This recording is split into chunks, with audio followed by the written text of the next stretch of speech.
59,644,618. The number of U.S. adults who smoke cigarettes. 443,000. The number of U.S. adults who die each year from smoking cigarettes, according to the Center for Disease Control and Prevention. 4,800. The number of chemicals used in the production of one cigarette, according to the American Lung Association. Smoking tobacco is the leading preventable cause of death in the United States. In this speech, I'll attempt to inform my audience of the negative effects of smoking tobacco. Tobacco in any form is harmful, but smoking tobacco is the most widely committed addictive habit in the world. In order to properly inform you of the negative effects of smoking tobacco, I will begin by covering the risks associated to personal, physical, and psychological health. Secondly, I'll explain the risks associated with public health, and finally, I will discuss the financial economic burden posed by smoking. Let's begin by learning about the most important aspect, personal health. Smoking tobacco poses a variety of harmful threats to the human body and mind. A smoker's personal health is put at risk when participating in regular smoking activities. Slaughter, 2011, of San Diego State University states many chemical products are used during the course of growing and manufacturing cigarettes prepared for consumption. More than 4,800 chemicals are used in the manufacturing and production of tobacco cigarettes. 69 of those chemicals have been proven to cause diseases such as coronary thrombosis, cardiovascular disease, and cancer. The most harmful chemicals found in cigarettes include tar, nicotine, and carbon monoxide.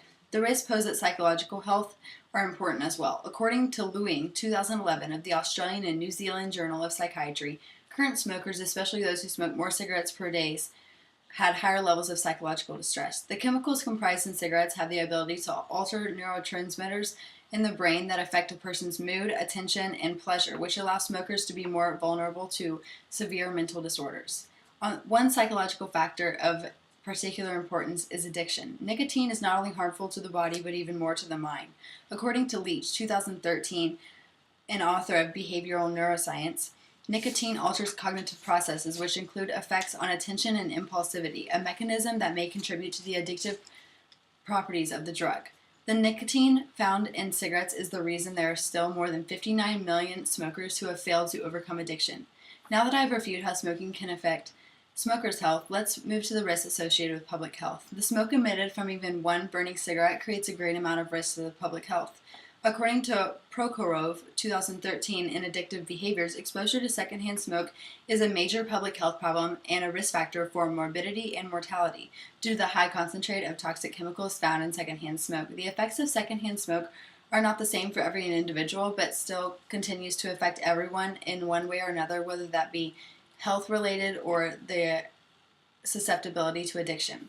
According to Forrestal, 2012, in Psychology of Addictive Behaviors, environmental factors may either trigger or prevent tendencies to smoke cigarettes. These environmental factors include parents, peers, and even strangers. When non-smokers are exposed to smoking habits, there is a higher risk of potential to initiate smoking. The impact smoking has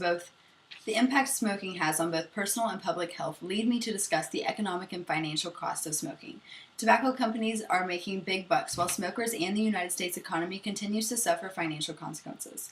Smoking tobacco is an expensive habit, as every heavy smoker smoking about a pack a day spends nearly $2,000 on cigarettes annually. In addition to the cost of the cigarettes, smokers also pay the price of loss of productivity resulting from illness and death caused by smoking. The costs of smoking associated with the economy are far greater than those associated with individual smokers.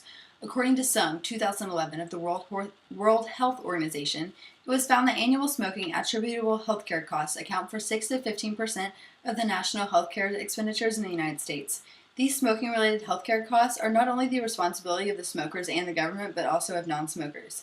Now that I have explained the negative effects of smoking, I will conclude my speech. Today I have described the personal health risks, public health risks, and risks to the economy of which smoking tobacco poses. The risks associated with personal health are of highest importance due to the high number of smokers in America. This as well is the reason why public health is put at risk. Tobacco smoke negatively affects anyone who is exposed, causing a wide range of health problems. And these health problems are the reason the U.S. economy is experiencing such a large financial burden. On a final note, I would like to touch on the future of smoking tobacco. Although smoking has been declining in recent years, the large population that continues to smoke is posing a potential health and financial threat to the entire nation. In order for these threats to be eliminated, the number of smokers in America needs to go from 59,644,618 to 0. Thank you.